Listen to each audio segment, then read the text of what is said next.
കണ്ണൂരാരിയാ. ഈ കണ്ണൂരെന്ന് കേൾക്കുമ്പോഴേ ചിലരുടെ കുറച്ച് ചോദ്യങ്ങളുണ്ട്. ഇജ്ജ് ബോംബിന്റെ നാട്ടിൽ നിന്നാ തന്നെ? ആടാ, ഞങ്ങൾ ബോംബ് അവിടെ ഉണ്ടാക്കി ഉണ്ടാക്കി കൂട്ടി കൂട്ടി വെച്ചേക്കാ. ആരെ കണ്ടല്ലോ എറിഞ്ഞു പൊട്ടിക്കും. അല്ല പിന്നെ പണ്ട് ആരാണ്ടോ എവിടെ ഒരു ബോംബ് ഇട്ടു എന്ന് പറഞ്ഞു കണ്ണൂരുള്ള എല്ലാവരുടെ കയ്യിലും ബോംബാണല്ലോ.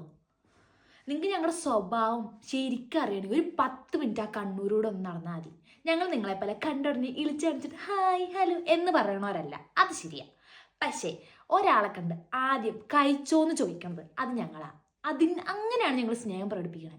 പിന്നെ ഞങ്ങൾ ഈ ബോംബും കത്തിയും ഒക്കെ എടുക്കും എപ്പോഴാണെന്നറിയോ? നിങ്ങളെ ഫുഡ് കഴിക്കാൻ വീട്ടിലോട്ട് വിളിച്ചിട്ട് വീട്ടിലോട്ട് വന്നിട്ടില്ലെങ്കിൽ അപ്പം ഞങ്ങളുടെ തനി സ്വഭാവം നിങ്ങൾ അറിയും. കാരണം ഞങ്ങൾക്ക് സ്നേഹിക്കാനേ അറിയും. പിന്നെ നിങ്ങൾക്ക് ആർക്കെങ്കിലും തെയ്യം എന്താണെന്ന് അറിയും. ഇല്ലെങ്കിൽ പോട്ടെ, മതം ഏതാണോ ജാതി ഏതാണോ, ഇനി ചിക്കൻ കഴിച്ചിട്ടാണോ കുളിച്ചിട്ടാണോ കുടിച്ചിട്ടാണോ വരുന്നതെന്ന് ഒന്നും നോക്കാതെ നിങ്ങൾക്ക് കയറി ചെല്ലാൻ പറ്റുന്ന ഒരു അമ്പലം ഉണ്ടോ നിങ്ങൾക്ക്? അമ്പലം ഇല്ലാലോ, ഞങ്ങൾക്കുണ്ട്. പിന്നെ ഈ ഏഷ്യയിലെ തന്നെ ഏറ്റവും വലിയ വണ്ടി ഇറക്കാൻ പറ്റണ ബീച്ച് എവിടെയാണെന്നറിയോ നിങ്ങൾക്ക്? ഞങ്ങളുടെ കണ്ണൂരിൽ. ഇതൊന്നും ആർക്കും അറിയില്ല. ആകെ അറിയാന്ന് കണ്ണൂര് ബോംബ് ബോംബ് കണ്ണൂര്. എന്താണിത്? നന്നായിക്കൂടെ നിങ്ങൾക്കൊന്നും?